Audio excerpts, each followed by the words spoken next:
नमस्कार मंडळी, मयुरीज किचनमध्ये तुम्हा सर्वांचं खूप खूप स्वागत आहे। आज तुम्हाला मी मस्त अशी रेसिपी सांगणार आहे, ती म्हणजेच राजमाचा पुलाव। एकदम मस्त क्विक आणि टेस्टी होतो। तर कुकरमध्ये ना तेल घालायचं, 2 चमचे इथे तेल घातले। तेल चांगलं गरम झाल्यावरती ह्याच्यामध्ये 2 पानं तमालपत्राची घालायची आहेत आणि त्याच्यामध्ये जिरं, एक मोठी वेलची, काळी मिरी, लवंग, हिरवी वेलची घालायची आणि एक दालचिनीचा तुकडा घालायचा आहे। तर हे सगळं ना असं मस्त तेलावरती फ्राय झाल्यावरती एक बारीक चिरलेला कांदा घालायचा आणि त्यालाही छान रंग बदलेपर्यंत परतून घ्यायचं।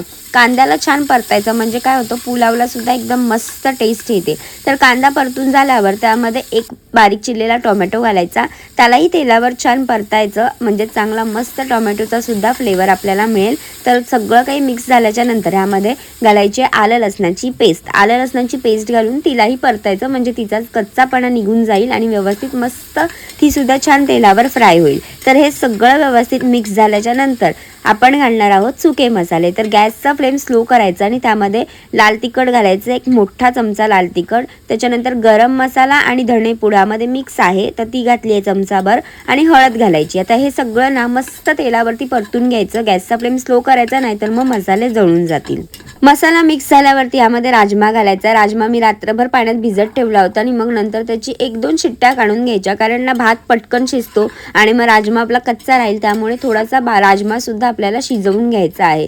तर राजमा व्यवस्थित मसाल्यामध्ये मिक्स झाल्यावरती ह्याच्यामध्ये घालते मी राजमा जे बॉईल करून घेतलेलं पाणी आहे ना, हे साधारण 1 कपभर पाणी होतं तर ते ह्यात घातलेलं आहे। त्यालाही व्यवस्थित मिक्स करायचं आणि मग बासमती तांदूळ जो आहे तो स्वच्छ धुवून घेतलाय 2 वेळा, तो ह्याच्यामध्ये ॲड करते। तर मी भाताचं प्रमाण आणि पूर्ण पाण्याचं प्रमाण जे आहे ते डिस्क्रिप्शन बॉक्समध्ये मेन्शन करते, तुम्ही चेक करा। तर इथे तांदूळ व्यवस्थित मिक्स झाल्याच्या नंतर आता ह्याच्यामध्ये ना मी अजून 1 कपभर पाणी घालते। सुरुवातीला राजमाचं 1 कप पाणी आणि आता अजून 1 कप पाणी घालते आणि अजून अर्धा कप पाणी घालते मी ह्याच्यामध्ये आणि हे सगळं ना व्यवस्थित मिक्स करते। म्हणजे टोटल इथे 2.5 कप पाणी घातलंय मी।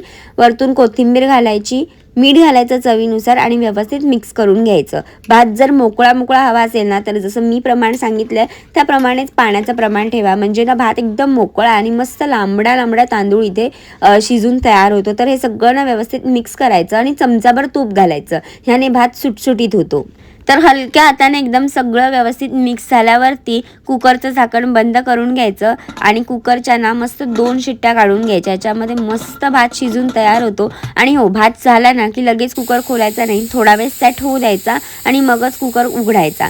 तर इथे शिट्टी काढून झालेली आहे। गॅसचा फ्लेम जो आहे तो सुद्धा बंद केला आणि कुकर थंड करून घेतलेला आहे। त्यानंतर आता तुम्हाला उघडून दाखवते, बघा काय कमाल भात दिसतोय ना, एकदम मस्त। तांदूळ सुद्धा किती लांब झालाय बघा आणि भात सुद्धा एकदम मोकळा झालेला आहे। तर हा राजमा पुलाव आहे ना एकदम मस्त तयार होतो। तुम्ही पार्टीसाठी सुद्धा हा भात करून घेऊ शकता, इतका सुंदर हा लागतो भात। तुम्हाला माझी रेसिपी आवडली असेल ना तर लाईक करा, शेअर करा आणि सबस्क्राईब करायला विसरू नका। तुम्ही सुद्धा हा चमचमीत राजमा पुलाव नक्की ट्राय करून पहा आणि हो, सबस्क्राईब केलं नसेल तर लगेच जा, सबस्क्राईब करा आणि बेल आयकॉनवर क्लिक करायला विसरू नका, म्हणजे जेव्हा केव्हा मी माझी नवीन रेसिपी अपलोड करेल तेव्हा तुम्हाला त्याचं नोटिफिकेशन मिळेल। रेसिपी आवडली असेल तर ट्राय करा आणि निरोगी खा, निरोगी राहा।